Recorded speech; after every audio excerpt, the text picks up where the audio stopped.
late nights. Sellers in control, watch their sales grow. Empowered to win with eRank we flow.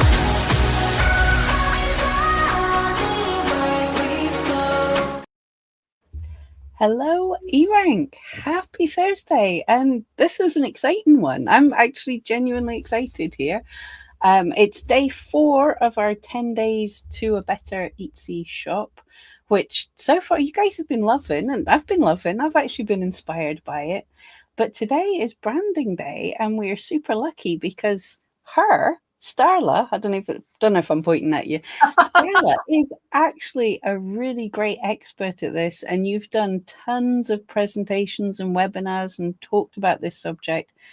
And I think this is the first time you've done it for eRank, isn't it? It is. It's weird. I've talked at schools. I've done conventions, and this is the first time that we've done anything. I mean, a lot of the things I reference during Q&As when questions have popped up, but I haven't had the opportunity to present like a full out, I don't know, kind of webinar about it. So that'll be fun.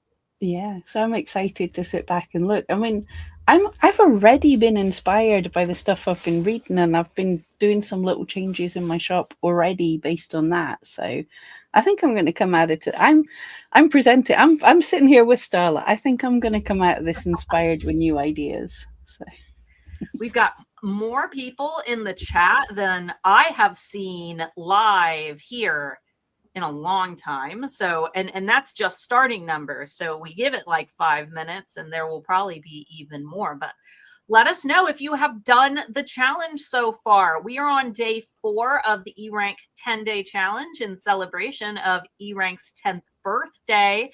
If you missed it, there is a link to the challenge page. Jessica, could you do me a favor and get them the challenge link just in case they need to go back? Thankfully, the good thing about the challenge should be in the description as well. Oh, okay. I should have just grabbed it. I should have known that. It's in the description. Perfect. So if you've missed it, the great thing about this challenge is you don't have to be there at the perfect time every day unless you want to be here for the live streams, and those are replayable. So if you just now found out about the challenge, you can go back. We're only 4 of the 10 days in. And thankfully the little chunks, they're just bite size. So it's not going to take you 10 hours to go through everything. You can easily get caught up, or if this is a busy week for you, that's okay. Once it's done, you can take it next week if you want to. Yep. But I will say, if you join in this week, something that I've been seeing that has been great fun, there is little Instagram templates at the bottom of each of the challenges that you can download, customize and stuff. And I was just seeing yesterday what everyone's been sharing, and it is so cute and inspiring and things, just like customizing them yourself and posting about it all. It's been really fun to see them all. So if you join in just now, then you can get those templates and put them in at any time. But it's cool when everyone's posting them together. It's so much fun. Are the other live streams at a specific time? I believe we have one more, or is that after the challenge ends? This is the last live during the challenge. I think and then the lives will be all at this time. Thursday, this is our normal things. Tuesday was just a one-off special, and very special indeed. That was Jessica and Brian together. So if you haven't seen that, you're about to see it this channel. After this, you can go back and watch their live as well. And it should be on the challenge page that Jessica had just posted in the chat as well. That would have been day 2. Yes. Day 2. Got it. Yeah, and Jessica's in the chat there. So that's Jessica. So you've probably been seeing her in our chat, but I think she's only done 1 or 2 lives with us before. So that was like, she's very new to the lives on this channel, but I think she did a great job. And it's so nice seeing our team's faces there. Especially the ones that you don't get to see as often. You see Jessica in the chat, and you see Jessica if you follow our Reddit, or am I thinking of Threads? Threads, yeah, and she is in Reddit as well. But yeah, very much Threads is Jessica. She's a young un. We know nothing about this new fangled Threads thing, so she's doing a great job there. And then this Brian. Hi, Brian. Yeah, we all know that Brian. No, and yes, that's our wonderful Brian as well. We've seen him a few times on here. Hopefully, everyone loves Brian. Well, we're up to 53. Do we have anything, any news, any announcements before we need to jump in, or? I am not aware of anything. My head, do you know, my head is mush this week, but I don't think anyone's yelled at me to say anything this week. So I think, unless anyone has any immediate questions, and we do have some questions on Facebook, but I'll hit you with them whenever you want them. I even made a slide that says questions. That way they would know, because I'm not going to be able to see your questions while I'm presenting. Pam and I, the turns have tabled, and Pam has to look at questions today while I present the slides. But you know what? I think that we're probably good, because I've got, if anybody has ever joined like a webinar with me before, you'll know that I create highly interactive presentations. I'm the most annoying person when I present at high schools, because I tell you what, high schoolers do not want to participate, and I don't give them a choice. I make them, and I get real annoying, and I'm going to do the same to you guys. So just be prepared to type some things in and to share as we go through. And if you get quiet, fun. yeah, if you get too quiet, it's not going to be as much fun. Yeah, guys, make it fun, and then we can make Starla do more of these for us, because hers. I will. I like doing them. Yeah. All right. Well, Right. I think that Pam, at least, you know, I think that we could probably start out that way. It gives people, you know, I've got a question right at the beginning, and then, you know, within 10 minutes, everyone should be here. So we can probably go ahead and start. Sounds good. Are you on the right slide and everything? I'm good to go. Perfect. Oh, someone did ask, Starla, you did a video the other day with niches. How did you find those niches? I actually have a video that posted the week before that shows you how I found those niches. So go back to my channel and watch the video from the week before.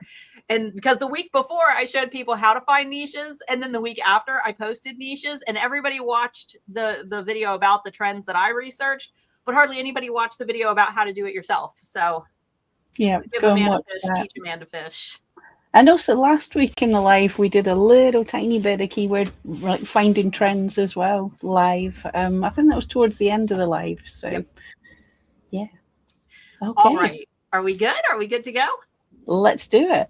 Perfect. So branding is psychology. And I think that it is a really interesting subject, because I feel like there's so much under the surface when it comes to branding, where we think that we know what it means, but most people don't actually understand what it means. And if you guys are new here, or you have no idea who I am, I come from a teaching background. I started out as a preschool teacher. That's where I first gained interest in human psychology, behavioral psychology.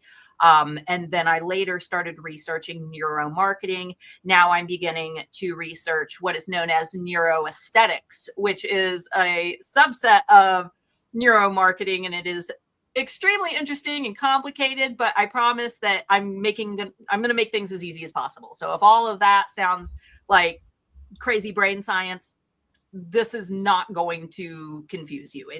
I will make it as easy as possible for you. But starting out, I need to know from you guys, because I need to know where we all stand here. What is branding? And I promise this is not really a trick question. I want to know what you guys feel in your hearts, you know, based on what you already know, where you're coming from. If you had to define it using a couple words, what would those words be? And Pam, I can see a total of 3 comments at a time. So if they start rolling in, you might have to be I'm on it. Yeah. And this will give people a chance to show up, since I know that probably not everyone's here yet. Yeah. So hit us, and yeah, there's no wrong or right answer here. But what is branding? Your whole biz. Answers are coming in. My neurodiverse brain has 50 answers. I know the feeling. Anna, yeah. Brian, what you do to make a customer feel a certain way? Yeah, Brian shouldn't count because Brian's already been to my branding that's webinars. true. He's cheating. How a company explains their niche. Cohesive things all over. We've got cohesive again. This is a common word, it seems. Cohesive style that matches your products. Style color. Your visual mark defining your business. I want to answer, but I'm an alpha. Yeah. My students are all disqualified from answering. Yeah. By the way, he's saying he's a student of Starla. He's not saying he's some kind of big alpha male, and he can't. He is the alpha of the chat. I'm too cool to answer questions. Your distinct cohesive style, brand association, visuals, voice, casting an identity for your company. Branding is what helps customers remember you and your shop. There's some cool answers here. Customer service, creating a business identity, what your brain tells you to feel when looking at a product. Ooh, Jennifer, that was a really good one. Creating an identity for your company. I can tell who's hung around with Starla for a bit here. Yeah, there's some of these comments I feel are pulled right from Brand Planet. Let me know in the chat if you've attended Brand Planet in the past, anybody who's attended that. All right, so we'll go ahead and jump into my explanation here, which is starting with what branding isn't, because it's a lot easier to explain what it isn't and then build on and describe what it is based on what it is not. So if you have ever thought to yourself that your branding is a color or a combination of colors, that is not what branding is. Have you ever thought that branding might be a font or a word? That's not what branding is either. What about a logo? This is the one that I most commonly hear from people, especially when I speak at schools. Most people say branding is your logo. It's not a logo either. Is it a slogan? Well, it can be captured somewhat in a slogan, but it's not the slogan, right? So here is what branding is in the most simple terms, and this is where we'll know exactly who my long-term followers are. Branding is an abstract space that a brand occupies inside the mind of a consumer based on the emotions that you trigger in that person. So for everyone who said how your business makes someone feel, that is a big part of it. That is definitely, I think anybody who said feelings should go out and buy themselves a yummy brownie after this is over, okay? So your goal as the seller is to use elements. So these are like your tools. You use those tools like a color palette, like a logo, like special fonts and slogans to create the emotions that you want your shoppers to feel, which is pretty cool because that means that you get to control how people feel about you from the moment that they see your branding. So let's do some examples, right? I love to lead by example because when I say these words, they're very abstract, but when you actually get references from the real world, it becomes solid in your mind. Let's start by Starla hitting the wrong button. Let's start with 3 brands that we all hopefully recognize. Pam, you guys have Nickelodeon, Lamborghini, and McDonald's, right? I'm aware of Nickelodeon. The other 2, absolutely. Yeah, Nickelodeon is like, cartoons. It's where SpongeBob hangs out. All right. So hopefully you guys at least recognize these companies or know what they are and what they sell or what they do. Nickelodeon obviously is more of a channel and not so much of a product, but it's still packaged as a product. So let's go ahead and break these down one at a time. We'll start with Nickelodeon because I think out of all of these, it's the most fun. What type of emotions do you guys think that Nickelodeon wants to create with their target audience? For those who don't know, Nickelodeon is the channel that plays kids cartoons. We have Nickelodeon Cartoon Network and Disney Channel. Nickelodeon is like SpongeBob, and it used to be Cat Dog, and God, I can't even think of Nickelodeon cartoons anymore. Like really Rugrats. That I was just thinking of Rugrats. Yeah, Yeah, I couldn't remember Rugrats. the name. So silly, wacky, fun, playful, fun and playful. Slime. Yeah, there's a big splat, and Nickelodeon Yeah. used to dump green slime on people. I think they still do that. Oh Goofy, no, fun, were they one of those? Yeah. All Yeah, I right. saw that as like a paint splat, so cartoons and things too. Yeah, and it's confusing because their slime is green, but then their branding color is orange. Ren and Stimpy. All right, Oh so yeah, I loved Ren and Stimpy. That was my hangover cartoons. so obviously Nickelodeon, it's a network for children. Their core demographic is kids. So they use the branding color orange. It's an extremely powerful branding color because it draws attention. It's why traffic signs, traffic cones, anything that we need to look at, anything that is represented as a sign of caution usually is in orange. It's fun, it's playful, and that messy element of a big splatter, it reminds you of kids. So perfect branding, great execution for Nickelodeon, and their branding has always remained kind of similar to this. It's changed throughout the years, but for the most part, it's always been some type of big splatter. All right, let's turn the tables a little bit, because the opposite, I think, of Nickelodeon's branding is Lamborghini's branding. I don't think that any kids are buying Lamborghinis, hopefully. So what do you guys think about Lamborghini's branding? What do you think their branding says? What type of feelings are they trying to create? We'll try to get this one. Yeah, do you know, I never even realised it was a bull until I know about Lambos, obviously. I love cars, but I didn't even realise that was their logo.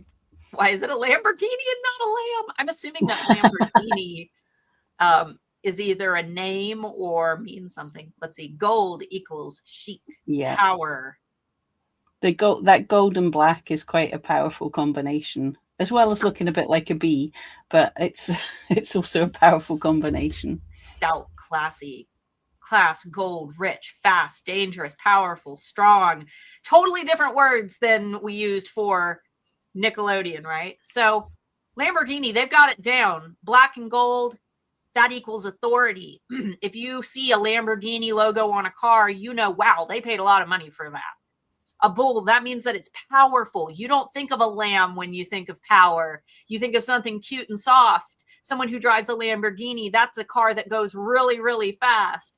And we have these strong branding colors also contributing to status and authority. If you're driving a Lamborghini, it's because you want to look super cool while you're in it, and you want everybody to know it. All right, so I'm just going to thinking that would be some mega clever marketing to have a luxury car with a lamb as its logo.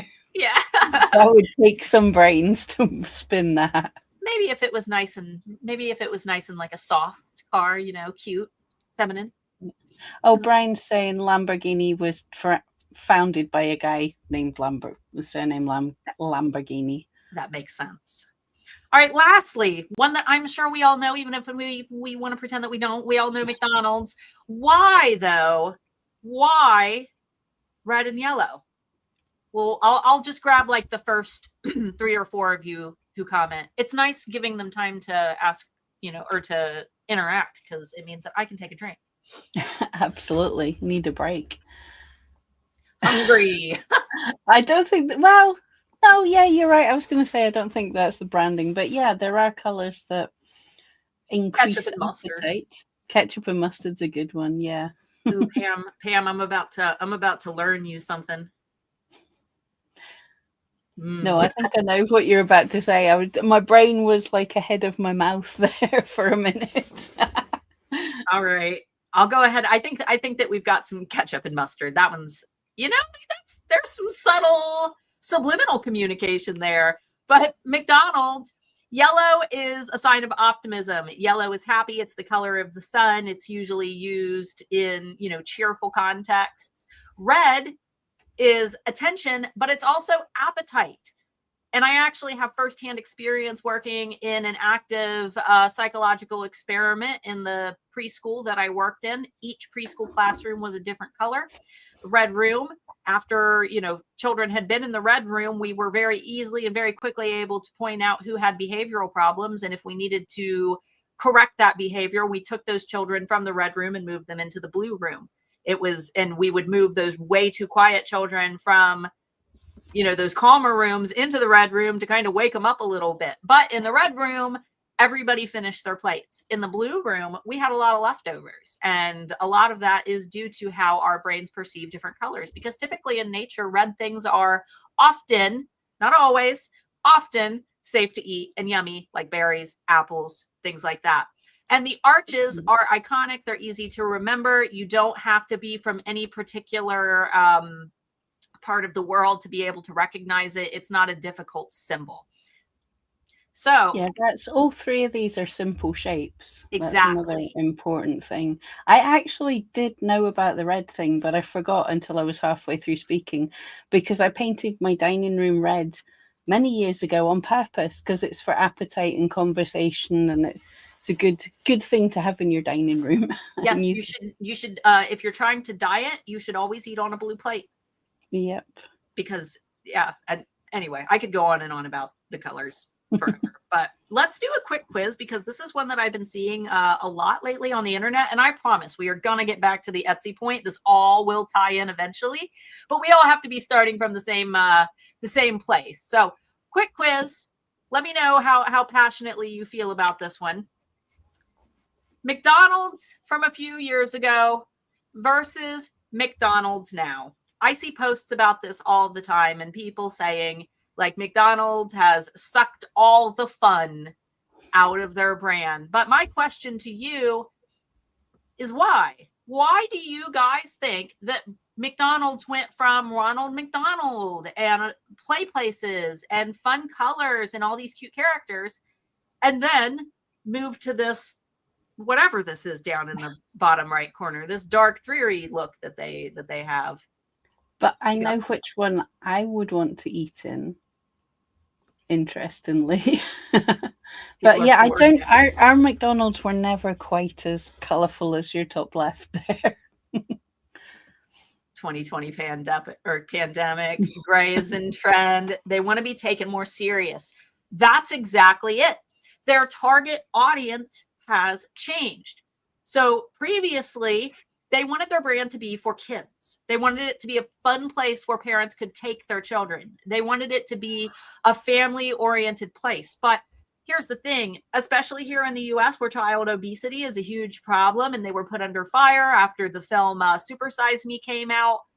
They wanted to change their image and, obviously move away from being one of those potential causes for children being unhealthy. So they decided to reframe themselves and orient themselves more for adults. I think also the increase in cost of an average burger at McDonald's, they've gotten rid of like their dollar menu and things.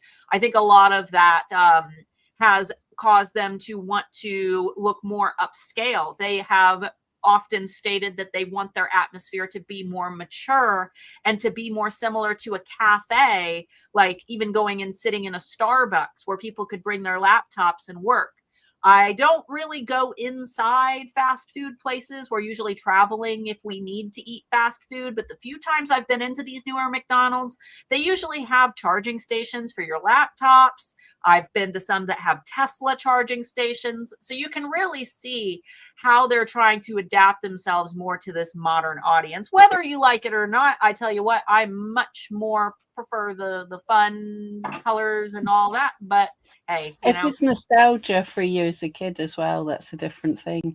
Yes. I know in the UK for quite a wee while now, McDonald's as branding has been talking about local potatoes, local beef, sustainability and everything. They want to move away from their fries aren't even real food to we actually use real food in our food. Yeah, never grow up. That's the best advice that we've gotten this whole thing. All right, guys. So based on what you've learned right now, I want you to type into the chat and let me know, how do you want your branding to make shoppers feel? We've had a lot of different examples today, and I don't want you to think about what your branding is.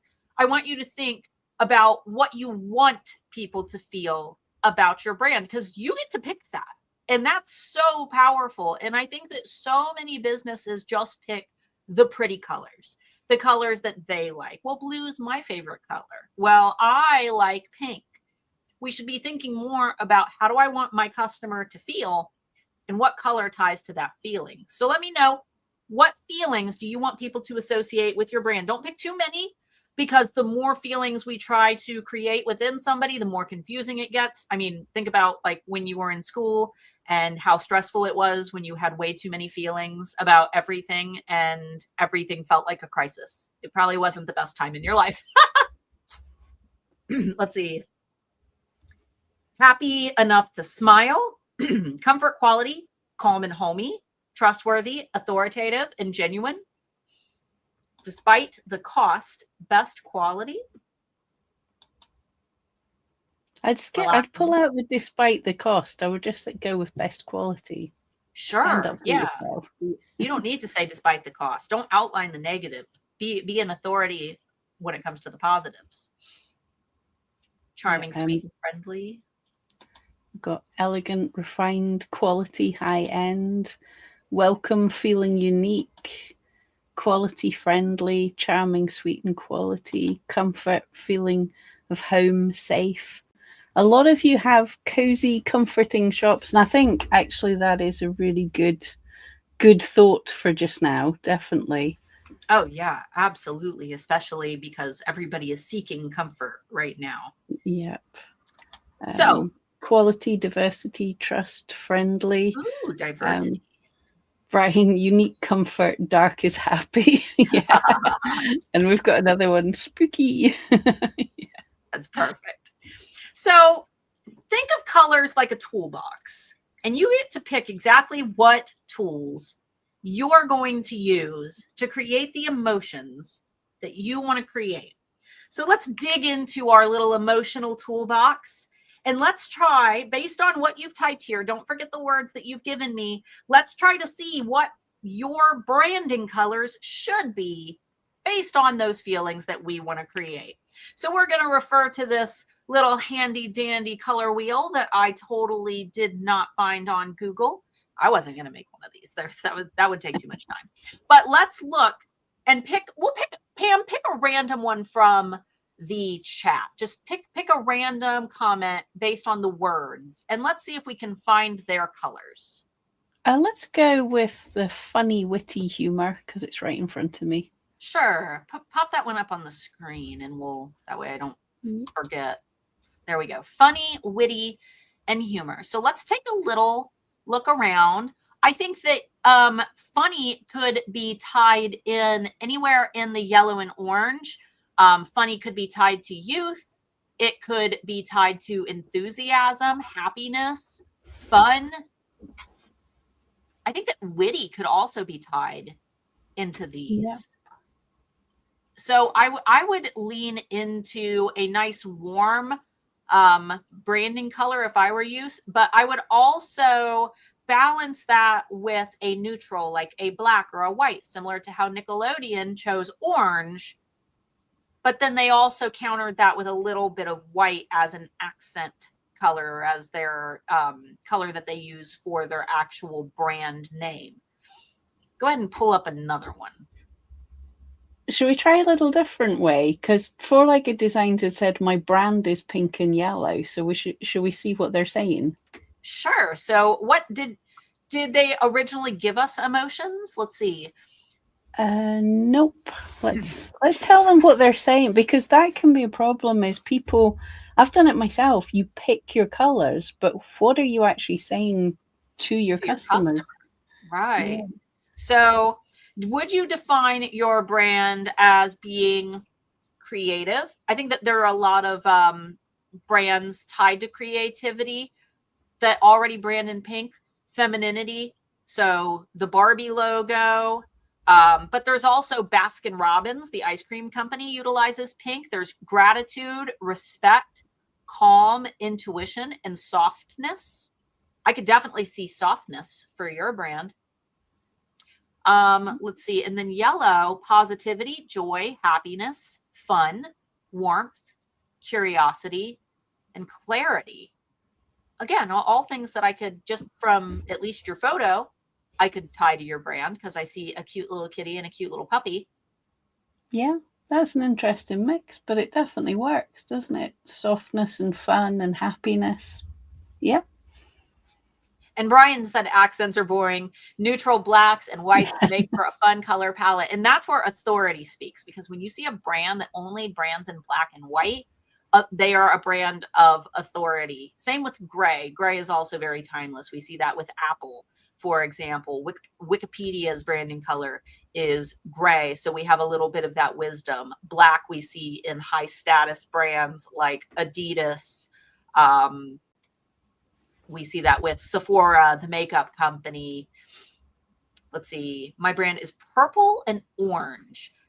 So let's see. Imagination, justice, mystery, spirituality, royalty, fantasy, and art. And that's great because you do art, but you also have reptiles as a key focal point of your brand.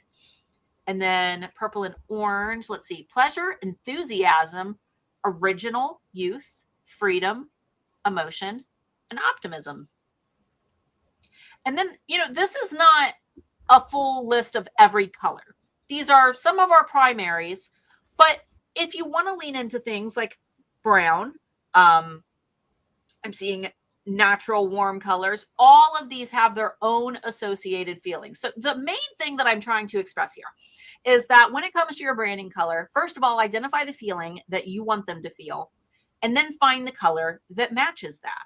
And you don't want to use too many colors either, because at the same time, too many colors can cause a bit of fatigue. So we will be talking about that in just a few minutes. But for now, the main point that I want you guys to walk away with is you want to make sure that you're choosing the correct tools for the job. The job at this point is to make sure that you're creating the feelings that you want to create. What tools are going to help your brand get there from the moment that someone clicks on your shop? So I want you guys, if you have not done something like this in the past, if this is all a new concept to you, and it's nothing that you have to execute right away, but it might be something that you want to reflect on later, just grab yourself a piece of paper, pick a primary color. Any primary color. If you want to go above and beyond, you can find yourself a hex code for it and write it down. It doesn't need to be these exact shades. There could be a nice navy blue, for example. You could Google, what feelings do navy blue create? And then write down the emotion that it creates. Then you want to choose a secondary color and the emotion that it creates. Now, one thing that you would typically want to avoid, I've seen some brands do it okay, but you typically do not want to have two colors that are right next to each other. I have seen pink and purple pull this off, but normally you want those colors to be opposite of each other on the color wheel. You'll notice that eRank is primarily green, orange, and purple now, all opposite of each other on the color wheel because we have a brand expert that we work with now. Our colors previously still fit the bill though. They were blue and orange, opposite of each other on the color wheel. Now you can also only pick one primary and then choose a neutral like white. For example, that's what Nickelodeon does. That's A-okay as well. If you just want one color to represent your brand, plenty of brands do it effectively. But then it's best to pick a neutral accent color if you want two bold colors. This is where black, white, gray, colors that are going to help your text pop. So start here. And then you can start to think about, do I want more than 3 colors? This one gets harder, especially when it comes to those who are inexperienced with graphic design. So the more colors that you add into your palette and your branding scheme, the harder it is to remember what your branding looks like and the less memorable your brand becomes, because things start to get overwhelming the more components that you add into the equation. Let's look at some of the most memorable brands in the world. McDonald's, 2 colors, yellow and red. Coca-Cola, 2 colors, red and white. Starbucks, 2 colors, green and white. UPS, 2 colors, gold and brown, right? These are some of the most memorable brands in the world. Now, there are memorable brands that use more than one color. Google, for example, uses more than one color. NBC, Microsoft, Slack, which is the channel that we use for communication at eRank. But I tell you what, when I look at this little collection of colors, for one, I notice that they are almost all using rainbow as a color, not just, you know, a bunch of random colors.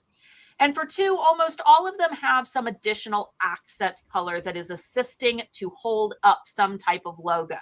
Aside from Google, Microsoft, they have their font in gray. NBC has their font in black. So just be mindful when it comes to incorporating in lots of colors. So again, it's a guideline.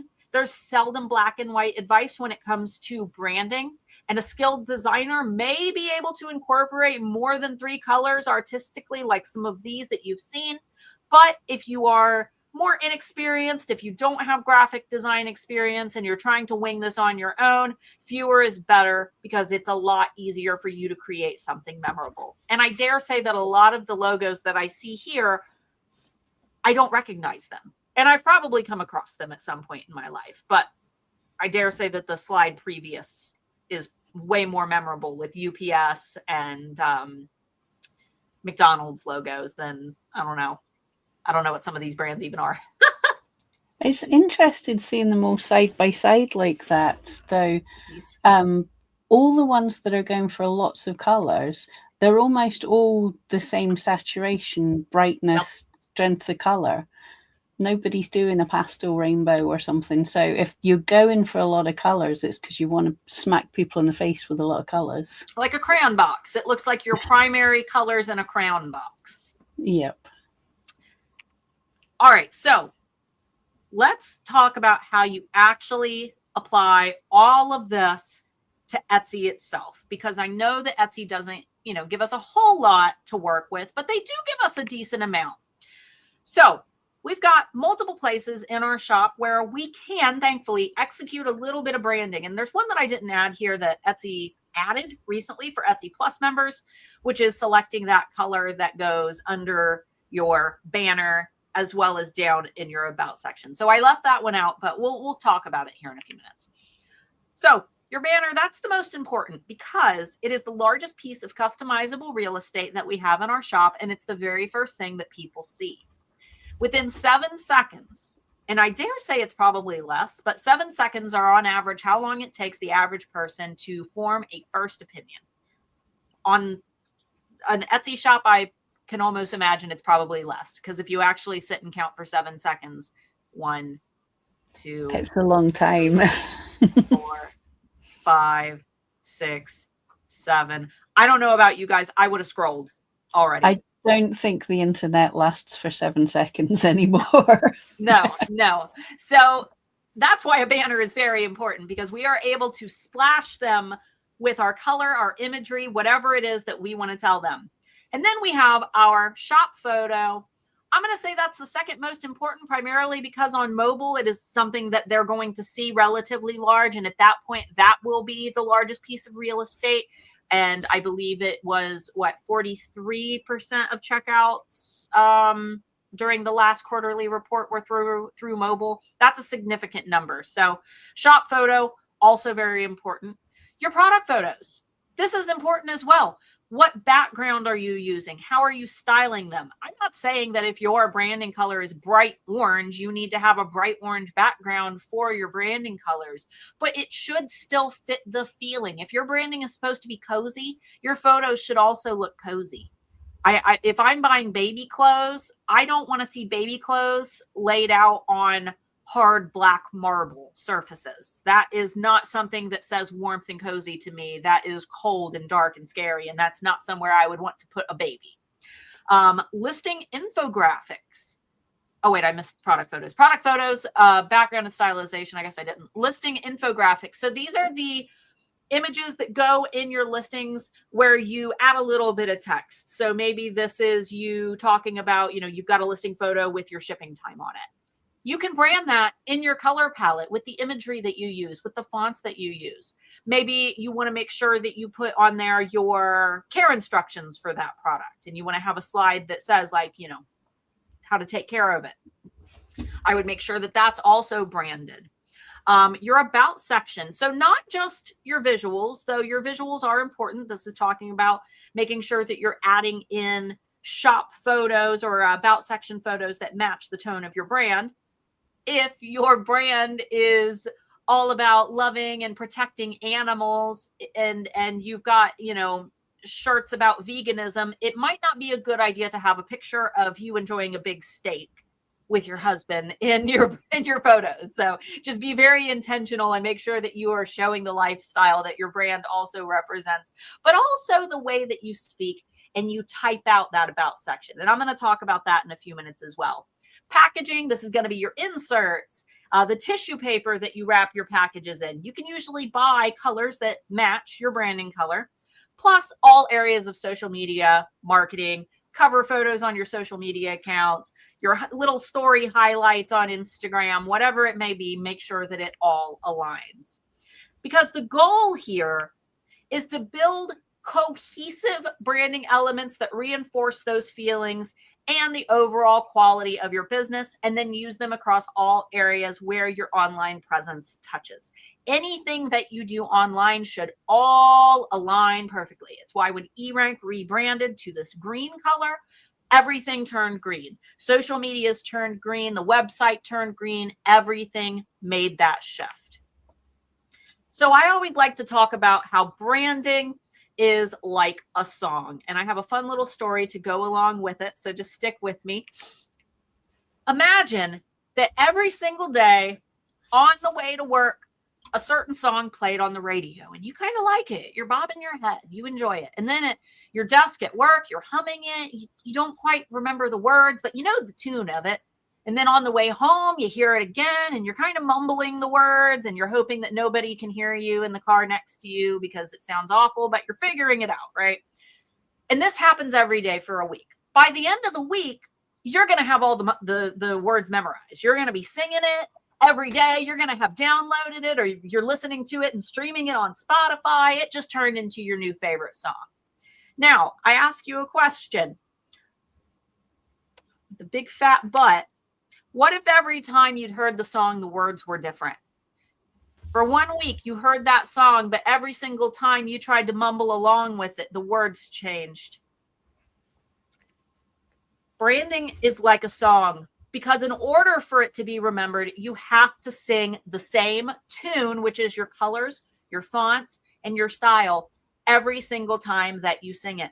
Every time you make a post on social media, every time you take a product photo, everything that you do has to align so that your customers can remember you because they are singing your same song. So over on my Patreon, I do a thing once a month where I select one of my gold star tier alphas to get a free branding package from me and a full shop critique. And these are a couple that I personally developed for my sellers who lacked branding skills.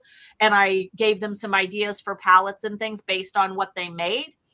And I'm just going to very quickly sift through some of these just to give you an idea of, you know, how branding can be cohesively applied, how color palettes can be cohesively applied, just because we're down to like 15 minutes and I still have things I want to talk about. The main question that I get when it comes to spending all this time on branding, potentially hiring a graphic designer if you don't have these skills to make something for you. Sure, it may look pretty and these colors are cool, but does it directly influence my sales? Am I actually going to make money if I fork over money to hire somebody to do this? So one of the sellers that I worked with, she made the coolest family crests. She makes these personalized family crests, and she does, you know, different products with the crests on it. It was just a really cool business model. And on November 22nd of 2025, she had 577 sales. She won my shop critique roulette for the month of November. So she won a full critique from me and a brand package. I simplified her branding. I gave her some fonts that I felt aligned more with her overall message.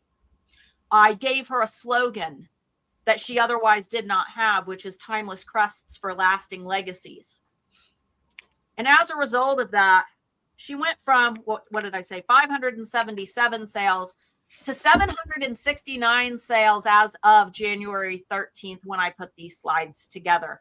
She was able to play on the colors that I provided her with and add those into her customizable section that we now have with the Etsy Plus subscription.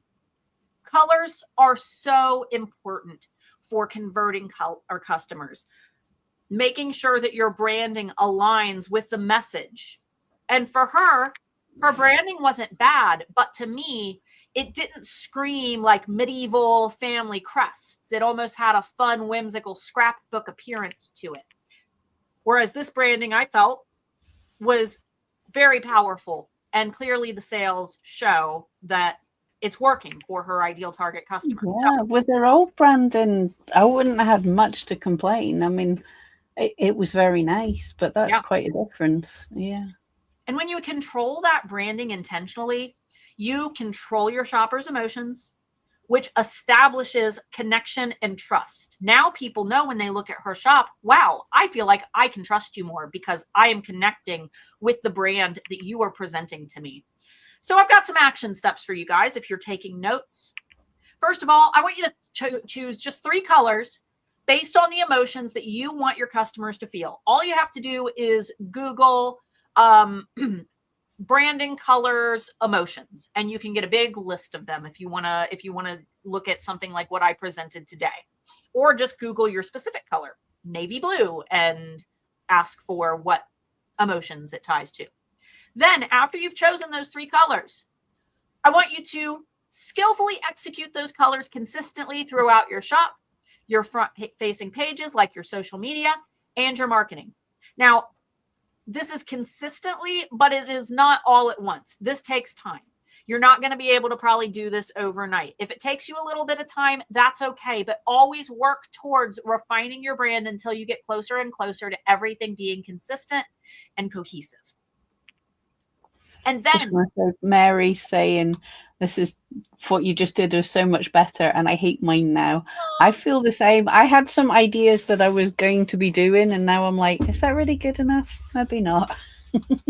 Oh, it does, and it takes time, guys. It does take time. That's why, it's never, you can always take those colors that you select and pass them off to a graphic designer if you know what you want and you're just afraid you're not going to be able to execute it.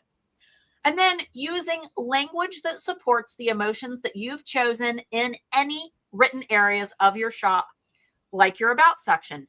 Now, this is important because language is how we're really going to get people nodding their head in agreement with us and saying, yeah, I really want to support this person. So let's do a quick example, what I mean by language. Let's say that our brand is Hot Dog Hullabaloo. First of all, Pam, what do you think Hot Dog Hullabaloo sells? What is their product line? I have no idea. Yeah, I hope it's not dog meat hot dogs, but well, originally I had a golden retriever on this banner, but I changed it to a little weenie dog. It has to be a weenie dog. Yeah, to a little weenie dog for this made-up brand, completely fake, hypothetical. But here's a fake about section for you guys. Hi, I'm Betty, proud ringleader of Hot Dog Hullabaloo and full-time staff member to 3 tiny, long-bodied CEOs. If you've ever found yourself saying things like, who taught you to be this dramatic? While a Dutch hound do you guys say Dutch hound or dachshund? Dachshund. We say Dutch hound and dachshund. I'll say dachshund because people will get mad if I say Dutch hound. A dachshund stares into your soul like a Victorian orphan. Welcome. This shop was born somewhere between the 5th, no, you may not burrow under the blankets forever of the day, and the millionth time that I realized that that dachshund people are a whole special breed of dog parents. The kind who understand that these little hot dogs run the household, steal the best seat on the couch, and somehow make us grateful about it. Everything that I make here is for fellow dachshund parents who want to celebrate the chaos, the cuteness, and the pure audacity of life with a wiener dog. I designed each piece with that, you get it, feeling in mind. The inside jokes, the daily shenanigans, and the big love packed into a tiny, low-to-the-ground body. My goal is simple. make you smile, make you feel seen, and ship you something that was made by someone who absolutely understands the dachshund lifestyle, because it was. Welcome to the hullabaloo. Now, I know that was a mouthful, but I'm going to highlight a couple special words here. I have language and references that I think that a dachshund owner would be able to relate to. A ringleader, long-bodied CEOs, little hot dogs, chaos, cuteness, audacity, low to the ground body, and dachshund lifestyle. But then I've added in relatable humor that her ideal target customer is going to understand. If you've ever XYZ, they stare into your soul. No, you may not burrow under the blanket forever, which they do because they get very cold. Run the household, steal the best seat on the couch. Fellow dachshund parents, you get it. Make you smile, help you feel seen, and ship you something that was made by someone who absolutely understands the dachshund lifestyle. So we're using this language to create something amazing. Does anybody want to take a crack at what it creates? Ween, low rider. It creates in the middle trust, because this person can relate to you now. They say, this seller gets me. And I know that when I want to buy something for my little dachshund, I'm going to go to her shop. And the good thing about trust, there's less contemplation by the shopper, which means that they're going to check out faster. And that's what we want. We don't want them to debate their purchase. We want them to feel safe immediately to put their credit card in. There's willingness to communicate there. They trust us. So if something goes wrong, maybe they'll message us instead of just racing to leave a bad review, because they know that we're that nice person who sells cute dachshund stuff. There's higher perceived value there.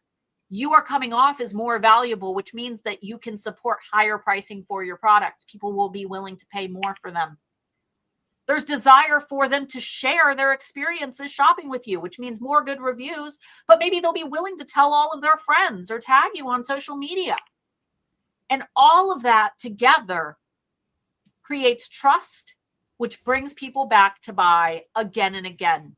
And that is so important, because those are the people that you don't have to constantly convince. They already trust you. There's no barrier to entry anymore. They know that what they can expect with every purchase from you. So I think that we're good to get into some questions now that we're down to the last few minutes. I did not expect that to take so long. I'm going to blame you guys for giving us, such great responses. That's it. Yeah, it's because it's been so good and we've all enjoyed it so much. I feel I've not done my job. I've just been sitting here going, yep, agree. I don't let people talk when I present, because I always talk so much. If you guys have been wondering, I've been squishing a squishy down behind the scenes. Oh, see, Right. you're so that's such a better way. What I'm doing, what my fidget is a pair of scissors just now, and I'm playing with scissors. That I've got to buy some good fidget toys and not just play with sharp objects. I always have at least 10 on my desk. Did you have questions from the Facebook group that maybe we start with? We did, yes. I totally had them fired up and ready to go, didn't I? Awesome. Let me know what you guys thought. Let me know if this was enlightening. It definitely was for me. Birch has asked, I'd be interested to see how an Etsy shop can be branded when in the Etsy app the brand's practically hidden. There's plenty of areas in the Etsy app that you can brand. Your shop photo, which is, the square photo that on desktop would appear on the left side of the screen, that typically displays. You've got your listing photos and the backgrounds that you utilize, how you position and style them, any prop that you utilize. You have the infographics within your listing photo. So anywhere that you have added a photo that just has text on it, you've got your about section that still appears. There's lots of areas that you can add your personal touches to. Yeah. Got a question from Tonya, but I just wanted to grab up what Penny Roy is saying when you said, what people have thought of it and if they're inspired, and they're saying, yes, but overwhelming right now. And I get that, like, every change can seem overwhelming. So just pick a little, just do a little bit. Exactly. You're not going to get everything right first try. None of us do. So it's just to inspire you for little steps. So Tonya has said, I have 2 signature fonts for my branding that I stay consistent with in my shop and social media. I also have a few backup fonts that I use if the signature ones don't fit correctly or are too hard to read on certain social media posts. My question is, are all signature fonts merely important for branding reasons, or should they also be carried through in all the designs I make, or is it okay to play with fonts to fit the overall aesthetic of the design? Oh, if you're designing, I hear this question a lot. A lot of people assume that their branding colors and palettes and things also need to be executed through products. And I've seen brands that do that, but let's think about Tiffany & Co., the most iconic brand when it comes to branding. Their products are silver. They're not Tiffany blue. So your branding just needs to represent what your company is. The products serve as their own thing. So your fonts don't need to be consistent across your products. Now, there are artists and brands that do, and it looks really cool. But to me, that's just above and beyond. Yeah, there's some things you can do that I know there's some artists, some shops, their art is the brand in reality. This, their style is the same for everything. You know what you're getting, the same color palette.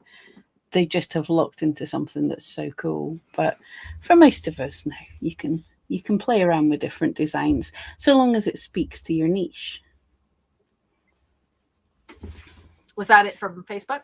That was it from the Facebook. Okay. Nicole had said, I have a very eclectic style. My brand is me.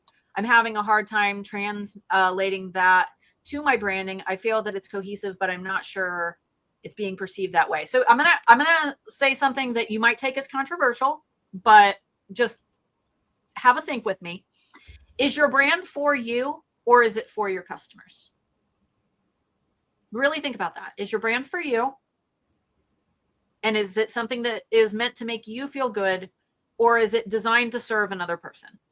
I think that it is okay to make a brand that is wholly and 100% you. I think that is fine.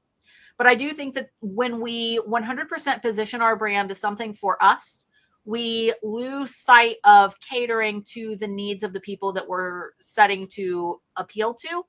And in some cases, it can make us blind to what is actually going to work for our business. I've seen this with brands that use colors that they like, but they don't at all fit what they're selling or what they're doing. And I think that you really just have to ask yourself, and you know what? Maybe your branding colors are fine, and you are just feeling this way. What would be a great idea is to maybe go into the eRank group and post your branding and ask people, how does this make you feel? Do you feel like this branding is cohesive? And get yourself a nice little survey panel. Yeah. One thing I do say a lot is, like, if you're not sure your niche, sort of start with yourself. You can figure out yourself as your target audience, but that doesn't mean all of yourself.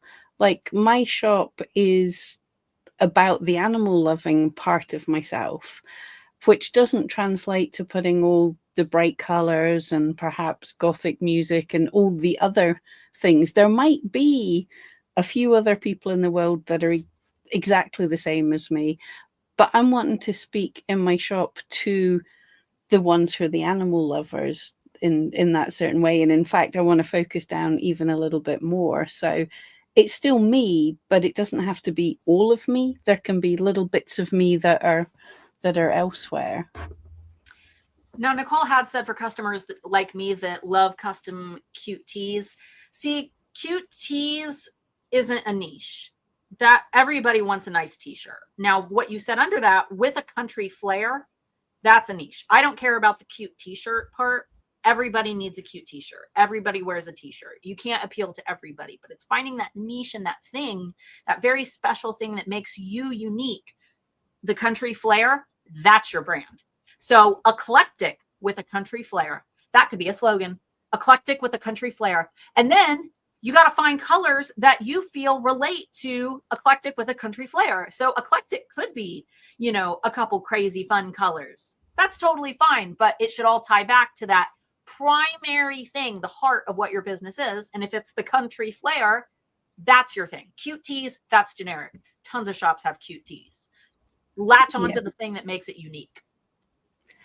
Yeah, I hate cute as a word now for this kind of thing, because if you're saying cute with a country flair, like what does cute mean? Is it little cartoon characters? Is it children? Is it, cute doesn't really mean anything. So Starla said like eclectic or something that really, in what way cute? What's the aesthetic? And any of them could work, but narrow it down. But Just yeah, like I can. Cup Style said, my flair is rustic farmhouse in the dog niche. That's Perfect. That's a great niche. I can see that. I can see a rustic farmhouse with a shaggy dog. Yeah, that's it. You even see when you've got something right, you can start to visualize it. You know how to talk. You get excited about it. So it's not just a dog. We know what type of dog that is. We know where he's sitting. We know the bowl he's got in front of him. You've given us all of this just because you zoned in on that niche.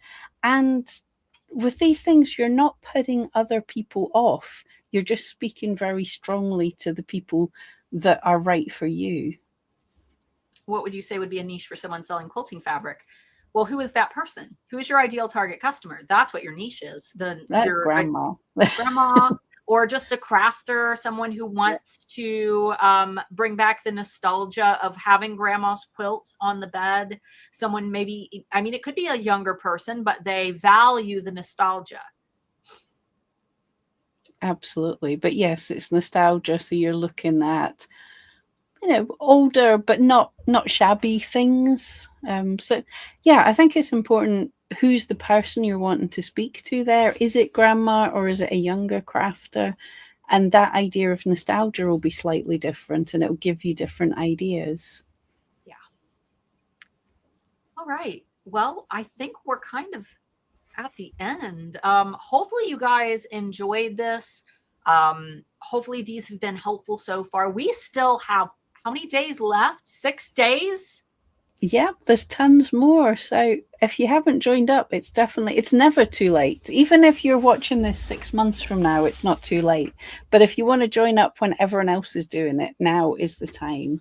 And as I said, we're really enjoying watching you all progress and do this with us, because I don't know about you, Starla, but I'm having ideas just from what everyone's talking about and absolutely thinking what to do, because none of our shops are perfect yet. We all need to work on them. Mine's under construction right now. It's closed.